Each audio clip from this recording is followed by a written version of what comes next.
But this week I'm planning to like do a whole first section of like refugees in the world, number of people who've dealt with famine in the world in the last year before I even get to reading Ruth. That's a lot.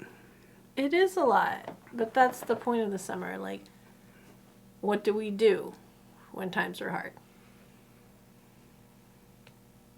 So we talk about all of that, and then say I'd like to introduce you to two women.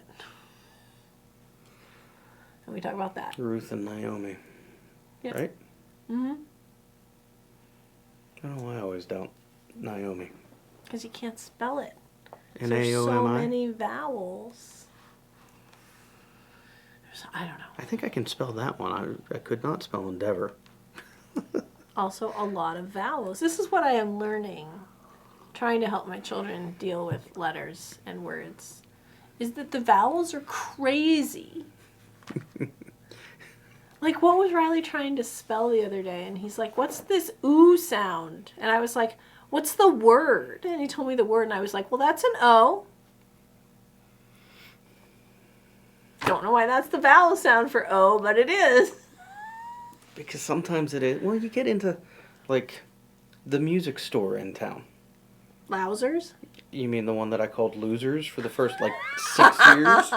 Until I finally got yelled at and corrected by Carol? Well, my uncle was visiting a couple weeks ago, and he was like, what is that place? And I said the word Ephrata, and he was like, oh, that's what it is. Yeah,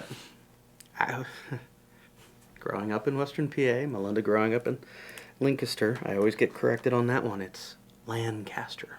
Lancaster. You can't say all the letters. If you say all the letters, I got corrected so many times when I moved here. Harrisburg, they didn't care so much. But here, you have to roll those vowels. Which at some points, yes, I get that. They're Pittsburghese things that we do that. Yeah? Oh. But Lancaster has a nice big A in it, and the Queen's English uses the Lancaster. Well, because if you were talking about England, it would be Lancaster. But Lancaster is named after Lancaster. But it's different. It's Lancaster. I know. That's like saying Notre Dame and Notre Dame. Yeah. Right? I mean, the one in Paris you're not going to call Notre Dame. But the one in the United States you're not going to call Notre Dame. True. I'm still going to call it Lancaster. I don't care what you call it. I know, but it's 18 years of marriage. It's a fun little annoyance. For me. Well, the cost is low. Okay.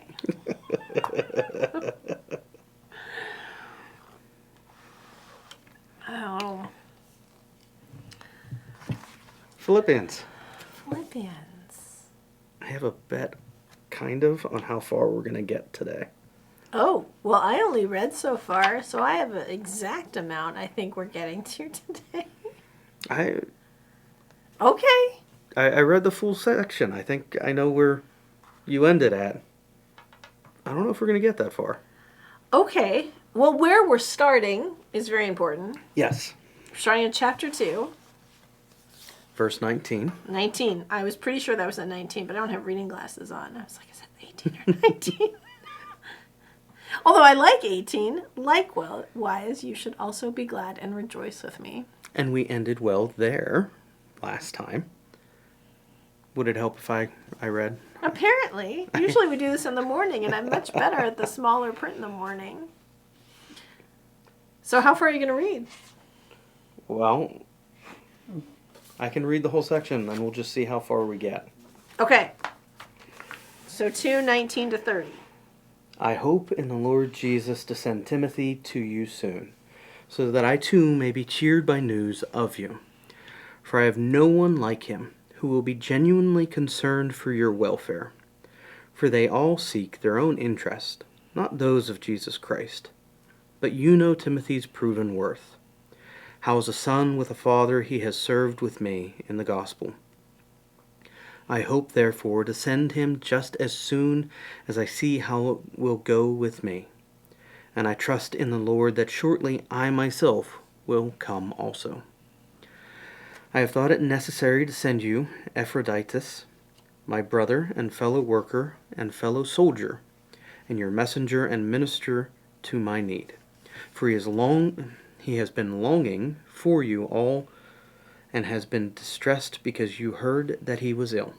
Indeed, he was ill, near to death, but God had mercy on him, and not only on him, but on me also, lest I should have sorrow upon sorrow. I am the more eager to send him, therefore, that you may rejoice at seeing him again, and that I may be less anxious. So receive him in the Lord with all joy and honor, such men. For he nearly died for the work of Christ, risking his life to complete what was lacking in your service to me. This is the word of the Lord. Thanks be to God.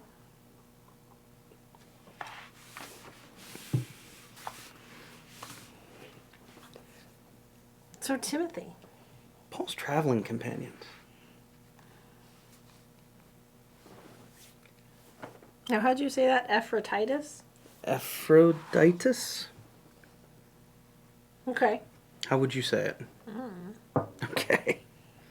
I sat with that a little bit. It's reminding me of the Greek word to be open, Yeah. but I didn't look up the root of it. And I didn't listen to how to pronounce it, so. Epaphroditus sounds good to me. Also sounds a little bit like Greek mythology, but I mean, it is a Greek name. Well, and that is different, right? It is distinctly a Greek name. So we know that he's someone Paul has met on his travels. did we ever cover where Philippi is? Yes, It's in northern Greece, isn't it?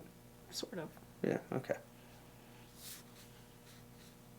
Well, and I mean, the Greek influence is all throughout that region with what Greek was the main language. Alexander conquered by sword and then had the second wave come through. That was the culture. Yeah. That. And then he died very unexpectedly with no successor, and the empire imploded. But one of the things that lasted was that language that was Greek that across that known world served as a binding agent in that time. Absolutely. And then made way for the Romans to come in. Yeah. But Greek, yes, very commonly used language. One of the most commonly used languages at that point in time. So, yeah. But Timothy is different. I mean, it's very interesting. I think we are going to do the whole thing because there's such this contrast here, right? Okay. I mean, he has this contrast between Timothy and Epaphroditus. Epaphroditus. I don't know. I wasn't sure how far we would go with Timothy. I know, but now we're just biting the bullet. All right. Here we go. So, because there's this difference here. I mean, especially in the beginning, Paul's hoping to send Timothy, who he considers as a son. Yeah, which reminds me, of how the generations in the church can also help create this true family of God. Not everyone in the church will feel like they become a part of your family, but hopefully some do. And the language of family within the church is accurate. There are people who are spiritual parents to me. There are people who are spiritual brothers and sisters. And spiritual grandparents. They Yeah. are not here anymore, but still very influential in my life. Yeah. They are. No, that's true. Sorry, I was chuckling just remembering some of them. Yeah. And just the joy that they brought on Sundays.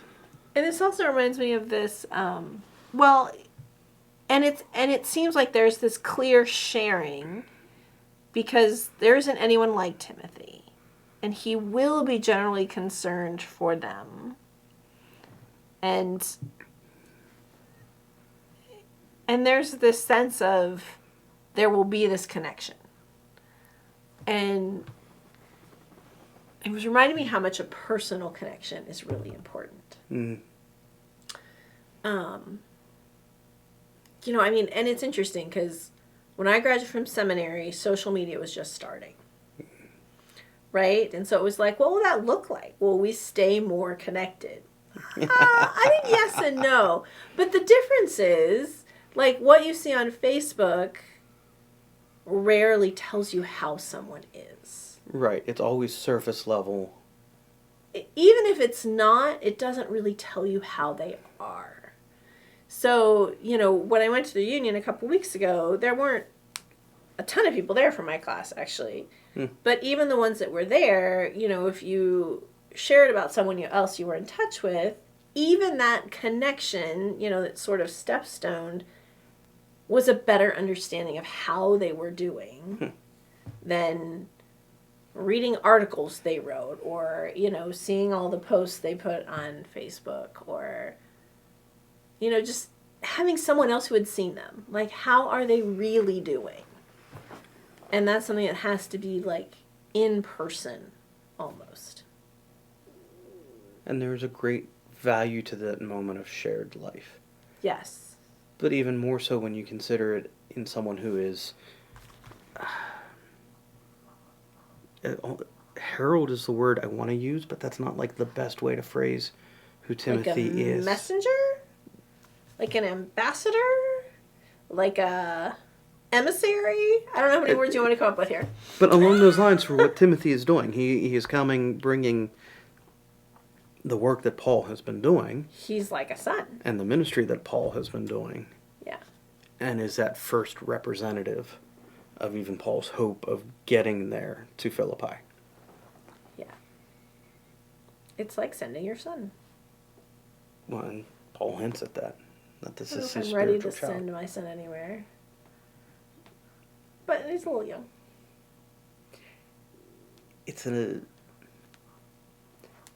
That is one of the things that has helped me understand, like, God's love as well. Yeah. Where it's like, oh wow, where would I send? Nowhere. Help. He's my kid. No. But it's a testament to what is the strength of God's love. Yeah. And even Paul's in... the roads were somewhat safe, but not perfectly safe. Mm-hmm. And he's sending Timothy. He's also setting it up, right? Like, he's a proven worth. He's affirming the connection. And as soon as it's, like, settled with how things are with Paul, then he's hoping that he can go. And he's trusting this will happen soon, which... So there's this hope, and then there's this getting to the hope, and then there's now. And the now is actually not Timothy. No, it's Ephrodites, or whatever. If you know how to pronounce this, please just say it to yourself instead of whatever we're saying. And, I mean, he also has a great introduction. Right. Brother, fellow worker, fellow soldier. Just interesting. I've never thought of Paul as a type of soldier. And your messenger and minister to my need. But that military image, though, I mean, again, that's used throughout with different pieces. Mm-hmm. To kind of understand the bigger picture of there's a ministry that is happening. Well, and he has the armor of God in Ephesians. And the fight that is happening is not one that is... visible. Drawing your sword, but it's against the powers of the world. Mm-hmm. And it's fought in actions of love and grace. So the military term is not inaccurate, it's just how we... use it. How we stand and fight is different. Now, 26 starts to get really interesting. Right. Because he very much wants to see them because he knows they were concerned because he was very ill. So God had mercy on him and his illness. And also on Paul so that Paul wouldn't be grieving for him. So that's very interesting. Kind of reminded me. You've done youth work. Yeah. And you've done away camps and things like that with kids. There's always that one kid who gets really homesick. Mm. That's kind of what that felt like as the setup. That he got really homesick. Oh, really? I thought he was like literally near death and had this healing moment. I mean, I think that's a part of it too, but it sounds like and feels like there's an element of homesickness in this. Yeah, just that beginning, for he's been longing for you all and has been distressed. Now, it's because that they heard he was ill, but... Interesting. But he's more eager to send him. Timothy can't go yet till things are settled with Paul. But he can go, so Paul will be less anxious. There's a lot of anxiety in here, isn't there? So that Paul is less anxious sounds like, please take him out of my hair. Oh, Again, that I completely understand. And again, that's part of that perspective I'm walking with. Oh, that sounds like a little bit of homesickness, and please just take him back.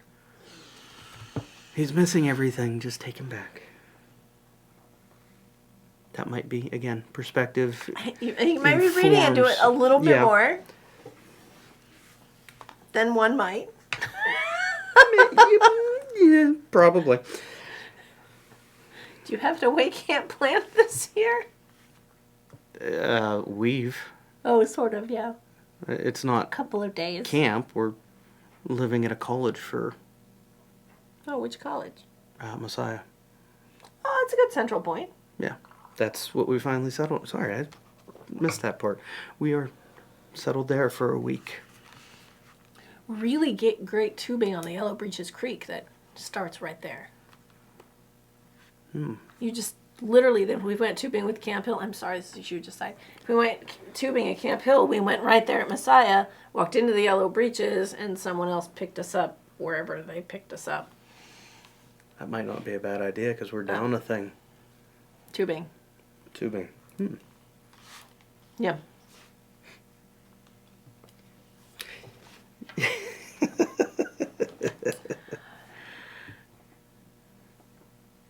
Okay, so what do you think about the last part?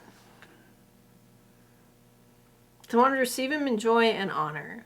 And then for he nearly died in the work of Christ. Again, I'm going literal on the illness here. Risking his life to complete what was lacking in your service to me, which feels a little bit biting. I don't think that feels a little bit biting. That feels very directed. Or is lacking just not the best word, right? Is it that like complete where you were how you were unable to help, right? Like one of my closest friends broke her ankle, right? And I mean she's many states removed from here. So when someone needs like literal physical help, there's not a lot you can do states away. I mean, DoorDash is there for you, but it's not quite the same. No, it's very different than showing up with... Right. And physically being there with food and help. I will go fold the laundry. Yeah. You know, that's like very tangible, real, essential things. So I don't know, but that's tricky. I've read a couple different things that have thoughts on the lacking, from what is the tithe to support Paul's ministry to when he was there was something that was just missing in the ministry and time and support that he had in Philippi. Because he hit Philippi on one of his missions, didn't he? Mm-hmm. Yeah.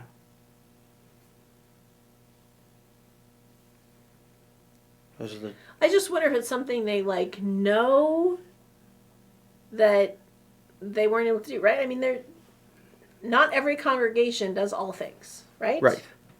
So we are not all things to all people, even though that is often what a congregation is trying to do, and is impossible.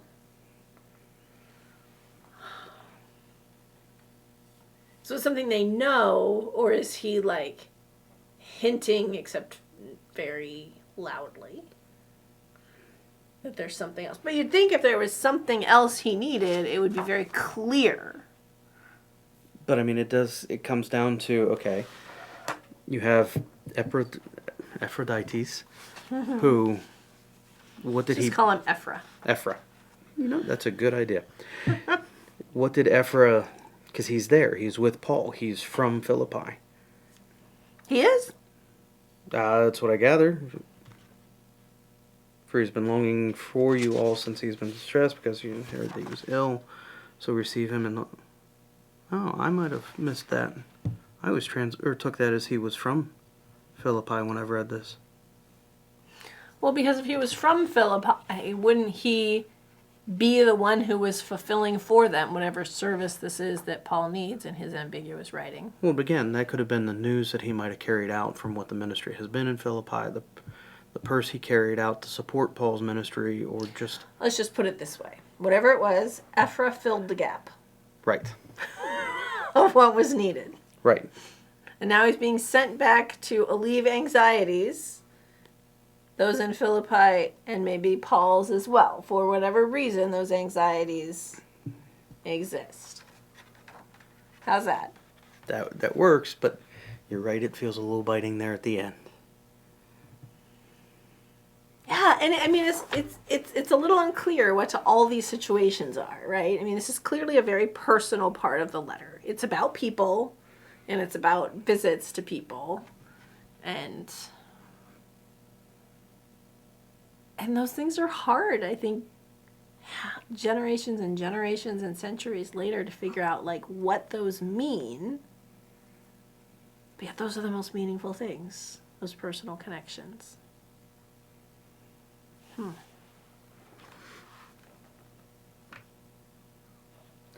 But it does feel contrasted between the two. Yeah. It's not that Ephra has no value, but there's some tension with the value and with Philippi and him. But Timothy is like a son. So he's like the one to go before, to prepare the way for Timothy, so that Timothy can prepare the way, if the way be clear, For Paul. for Paul. Oh. But if the way be clear for Paul, that is much more than about the Philippians. That is if he gets out of prison in Rome, which he doesn't, unless this is a different imprisonment. That's a different conversation. Okay. Sorry, there's a tradition of the fourth mission trip? Yeah. The speculation where he gets over into Spain, up into northern Gaul, and then... Which is not Philippi. No. No. But there's speculation that he did get out of prison, and that there's some tradition within the Catholic Church And he went the other way. that he went out to Spain, up into northern Gaul. There's a trail and some statues, and... Do you sometimes feel that Paul, like, had too many things he wanted to do? Oh, yeah. Oh, yeah. So he was like, I really want to come back there.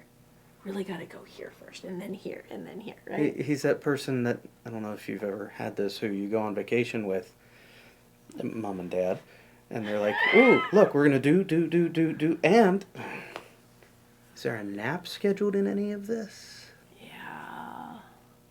He feels like that person who's just 10 steps out and you haven't even gotten into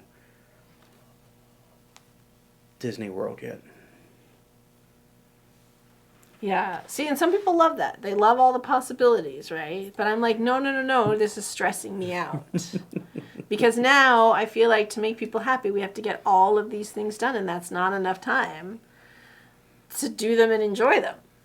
I stress out about that. I would really like to just wander with no plans for a day. That is like vacation.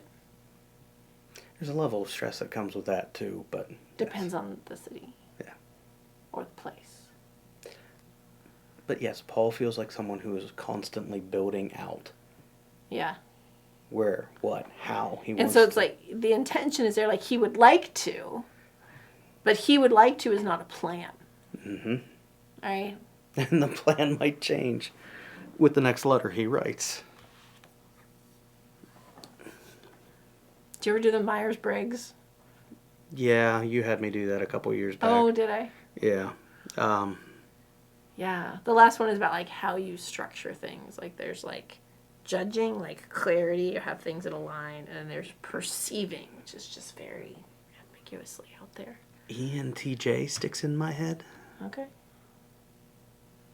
I don't even remember what that means anymore. But yes, Myers-Briggs is an interesting personality. It is. It's not my favorite one, but it's helpful in times. It's very interesting.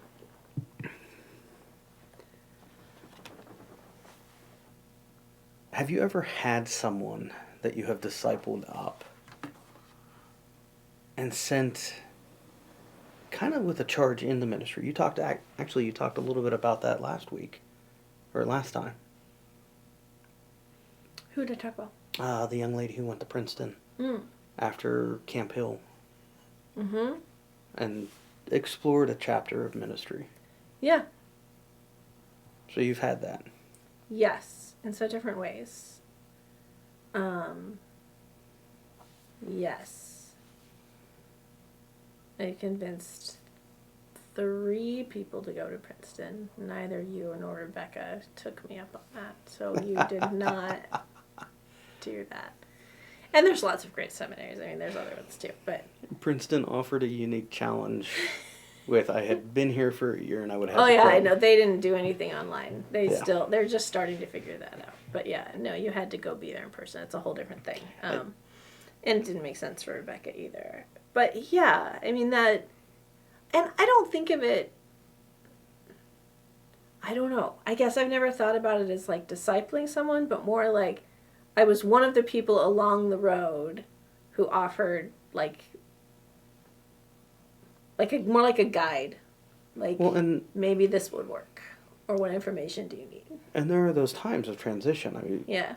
skipping ahead, we start seeing that with Paul's letters to Timothy, Mm-hmm. where it's a little more, okay, the end is coming. Yeah. You're taking the walk on your own, and it transitions to someone else, or you even being the one to lift Yeah. others to this. And you do wonder, that's...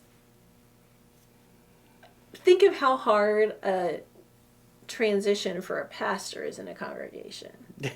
And now think about all of Paul's ministry as he's starting, I wouldn't say congregations, right? He's starting groups of believers in places. He's getting a handful of house churches going and out.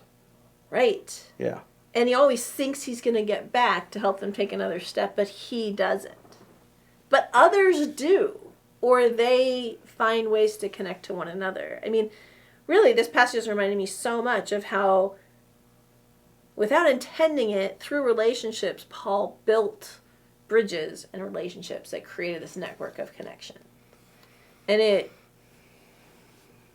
you'd like to think it was really intentional, but it seems like it just sort of organically rolled because it was what was needed. Have you ever met someone who had such clear vision that all of these people around them wanted to help make it work? So even if they were horrible at administration, other people were following along behind them, making it work out, right? Yeah. I was an intern for a couple of summers at a big church, and I did that a lot.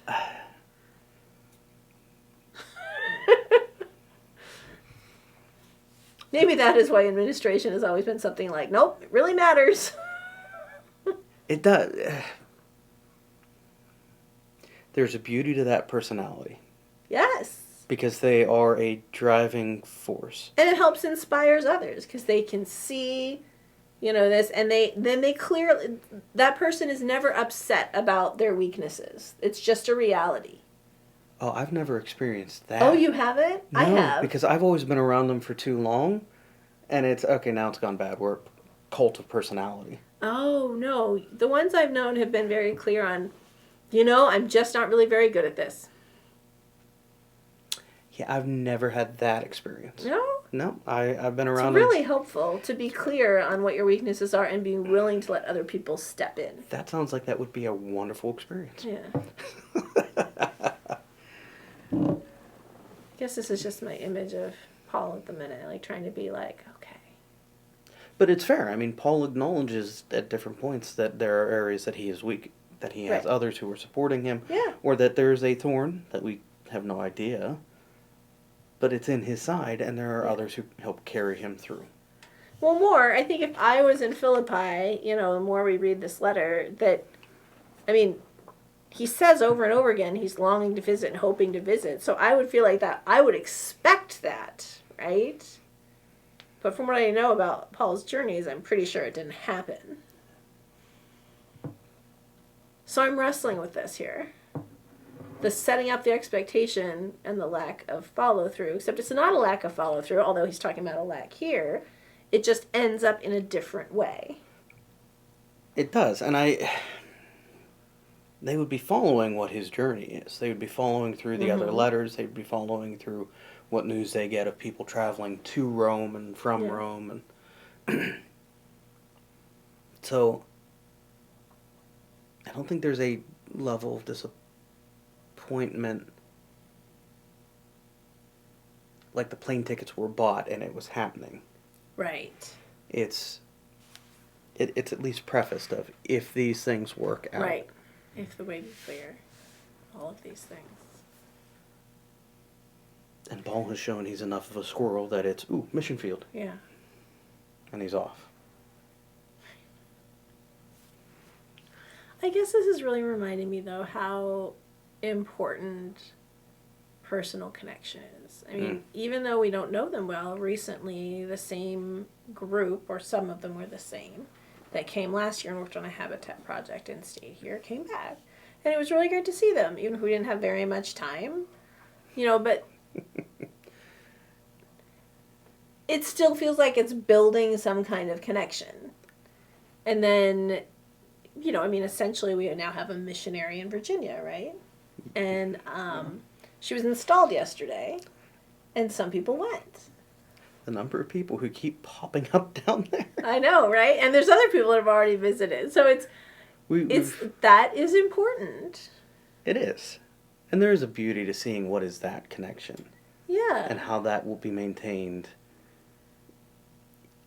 in unknown but wonderful ways. I wonder if, the more established and structural and programmatic a congregation gets, we get very focused on ourselves. And this is so much more fluid in this, letter, in that era of things being sort of formed, that, it's like a pendulum swings, right? You swing all the way over here and everything's set up.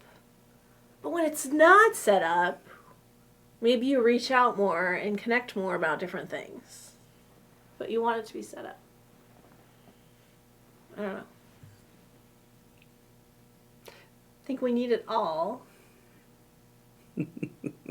But we're not great at asking for help, right? And then there's never enough time in a day. And reliant on some of the systems that we have built to manage those connections without actually engaging in those connections. Yeah.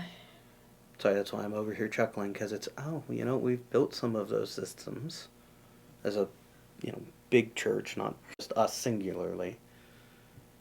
But it's got to be about the stories. It has to be that personal connection. We had a great chance to sit down with another pastor and hear some of those stories. Who I've known since I got to this presbytery. And I've only really known a couple years. Mm-hmm.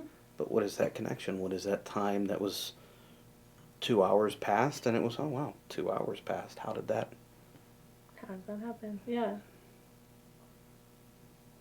And that's the goal, is to have those points, those moments.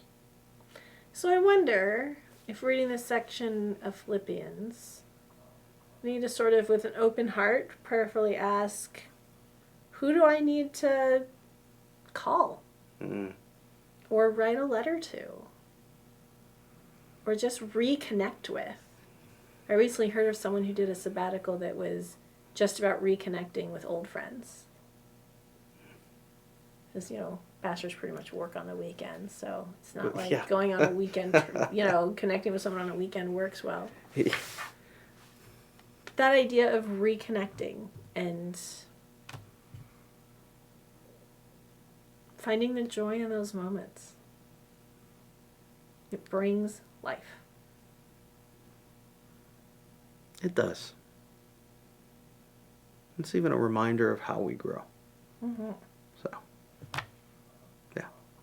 So we did get through the whole section. I didn't think we'd get past Timothy. Yeah.